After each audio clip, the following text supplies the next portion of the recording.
Hey everyone, welcome back. You guys have been digging deep into server security and privilege control lately. We've got a stack of your research right here, all from privilegecontrol.com. And, this stuff is pretty fascinating. I'm especially curious about this whole idea that even people we think we can trust, can be security risks. And then what is this principle of least privilege all about? Yeah, it's a fascinating area for sure. And yeah, that whole trusted user thing, it's a much bigger deal than most folks realize. Okay, so maybe before we get into all that, let's just back up for a sec. What exactly is privilege control? Well, according to privilegecontrol.com, it's all about controlling who has access to what on your systems, like your servers, resources, information, specific features, all of it. So it's kind of like having a super strict bouncer standing at the door of your server. Exactly. Only those with the right credentials, the right permissions, get in. Okay, makes sense. But why is that so important? I mean, what are we actually protecting against here? Well, the source actually paints a pretty scary picture of what can happen if server security fails. For starters, there's malware, think viruses, ransomware, that kind of stuff. Those things can just wreak havoc on your systems. Yeah. I've heard some real horror stories about ransomware attacks, like entire companies getting locked out of their own data. Absolutely. Yeah. And then there's, unauthorized access, hackers, trying to break in and steal data, or sometimes just to cause chaos. Yeah, okay, that's definitely something I want to avoid. Anything else? Oh yeah, there's more. You get denial of service attacks, where they basically flood your server with traffic, just overwhelm it and shut everything down. So it's like a digital traffic jam, but instead of cars, it's all these data requests, and everything just grinds to a halt. Exactly. And then you've got those insider threats we were talking about earlier. Those can be intentional, like a disgruntled employee stealing data, or even accidental, like someone clicks on a phishing link and unknowingly gives away their credentials. So it's not just about, the external bad guys trying to hack in. It's also about managing risks from within our own organization. Absolutely. And then you also have data breaches. Yeah. Where sensitive information gets leaked, which can be a legal and PR nightmare. And we can't forget about things like SQL injection and phishing attacks, those target vulnerabilities in systems, and can trick even savvy users into giving up their passwords. Wow, okay, this is a lot to take in. So if a company's server security fails, we're talking about some really serious consequences here. But the source also mentions some specific impacts, right? Right. They break it down into a few key areas. First off, financial losses. The source actually cites a study that found the average cost of a data breach is $4.45 million. Ouch. That's massive, even for large companies. Yeah, that's a lot of money. It is. And then there's reputational damage. If a company loses customer data, people lose trust. Yeah. And that can be really hard to recover from. Yeah, I can see how that would be a major blow to a company's brand. Absolutely. Yeah. And then, of course, there are the legal consequences. Depending on the type of data breached and the regulations in place, companies could be facing hefty fines or even lawsuits. So there's a legal and compliance angle to all this, too. Absolutely. And let's not forget about operational disruption. If a system gets hacked or infected with malware, you can just bring everything to a standstill. Lost productivity, missed deadlines, whole lot of headaches. Yeah, definitely this sounds like something any company would want to avoid. What was that last impact that the source mentioned? Data loss. This was pretty straightforward.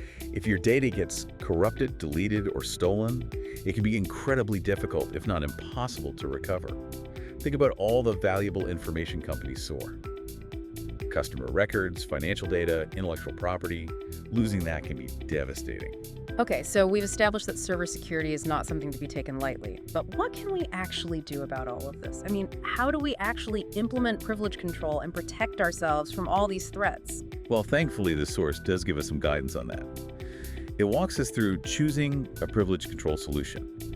And it starts with understanding our specific needs. So it's not a one-size-fits-all kind of thing. Definitely not. Every organization is different, and there are tons of solutions out there. So it's important to figure out what kind of information we're protecting, how many users need access, and what their roles are. Right, and you mentioned something about compliance requirements earlier. Exactly. Different industries have specific standards for protecting data. So we need to make sure that any solution we choose meets those requirements. Okay, so figuring out our needs and compliance stuff first. Then what? Then we can start exploring and comparing different solutions, taking into account things like deployment models, whether it's cloud-based, on-premises, or a hybrid approach, and making sure it's compatible with our existing infrastructure. Right. Compatibility, that's a good point. You know, in your research, you mentioned that you're currently using specific software mentioned in listeners' research. So we'd need to make sure any solution works seamlessly with that, right? Exactly. We don't want to create more problems than we solve. And of course, security and compliance requirements are paramount. We need to be confident that the solution will actually protect our data and keep us on the right side of the law.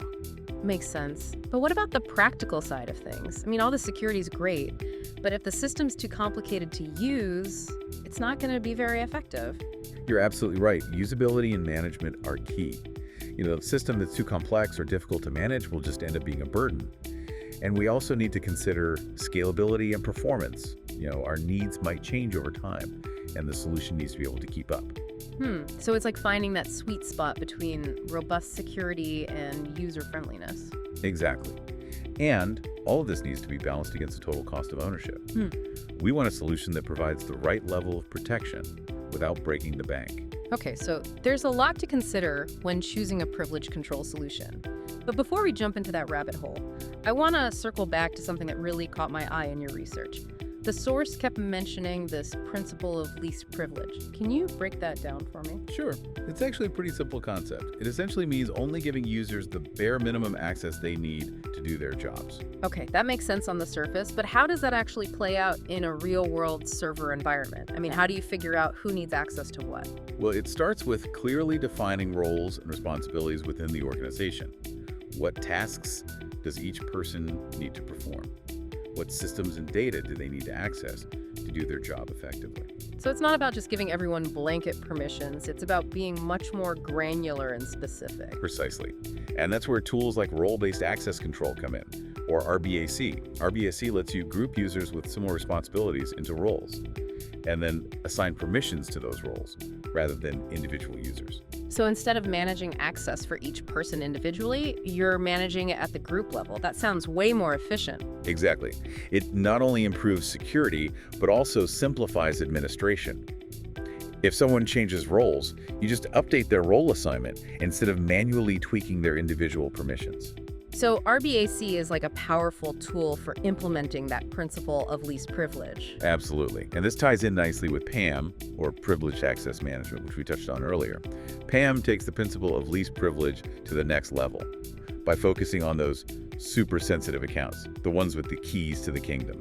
Okay, so PAM is all about those high-level accounts that have access to the most critical systems and data, the ones that need like extra layers of protection. You got it. It's like saying, yes, we're limiting everyone's access, but these folks over here, we're watching them extra closely because they have access to the really sensitive stuff. That makes sense. So what exactly does PAM entail? What makes it different from just regular privilege control? Well, one of the key features of PAM is centralized management. You have a single pane of glass to manage all your privileged accounts, which makes it much easier to enforce consistent security policies across the board. So no more scattered spreadsheets or sticky notes with passwords scribbled on them. Right. And PAM systems often include things like password vaulting, where those sensitive credentials are stored securely and accessed only when needed. That helps prevent unauthorized access and reduces the risk of those passwords falling into the wrong hands. Okay, that sounds like a huge improvement over the way a lot of companies probably handle things now. But what about monitoring? I bet that's pretty crucial with these high-level accounts. Absolutely. PAM solutions typically provide detailed audit trails, so you can see exactly who accessed what, when, and from where. This helps you detect suspicious activity early on and respond quickly to potential threats. So it's like having a security camera. For your most important systems, you can see everything that's going on and spot any red flags right away. Exactly. Yeah. And some advanced PAM solutions even offer real-time session monitoring. That means you can actually watch what a user is doing during a privileged session and even intervene if necessary to prevent any harmful actions. Wow, that's pretty impressive. So we've covered the basics of privilege control, the threats it protects against, and even touched on some key solutions like RBAC and PAM. But I'm curious, what are your initial thoughts? What's standing out to you so far? Honestly, what's really hitting home for me is the sheer number of potential threats out there. You know, it's not just about external hackers trying to break in. We also have to consider internal risks, accidental breaches, and even the potential for malicious actions from people we think we can trust. Yeah, it really highlights the need for a comprehensive approach to security, Right. with privilege control as a core component. But let's dig a little deeper into some of these concepts. Starting with that principle of least privilege. It sounds simple enough, but how do we actually apply it in practice? Well, it's kind of like building a house, You wouldn't give every contractor a key to every room, right? You'd give the electrician access to the wiring, the plumber to the pipes, and so on. Ah, I see what you mean. So each person only gets the access they absolutely need to do their specific job. That makes a lot of sense. But how do you actually translate that to a server environment with all those digital files and permissions? That's where it gets interesting. You start by mapping out those roles and responsibilities we talked about earlier. What tasks does each user need to perform? What data do they need to access to get those tasks done? So it's about tailoring access to each individual's needs, not just assigning these broad permissions. Exactly. And thankfully, there are tools to help us manage all this. That's where role-based access control comes in, or RBAC. Instead of managing permissions user by user, you create these roles like marketing team, sales team, system admins, and grant those roles specific access rights. Okay, so it's like grouping people based on their job function and then assigning permissions to those groups. That sounds much more manageable than trying to keep track of individual permissions for everyone. Exactly. And it has some great security benefits too. If someone changes roles within the company, you just update their role assignment instead of having to go in and manually adjust their permissions. Makes a lot of sense. And I'm guessing this RBAC approach works really well with those PAM solutions we discussed earlier. Absolutely. Remember, PAM focuses on those highly privileged accounts, the ones that have access to the most sensitive systems and data. It's like those master keys we were talking about.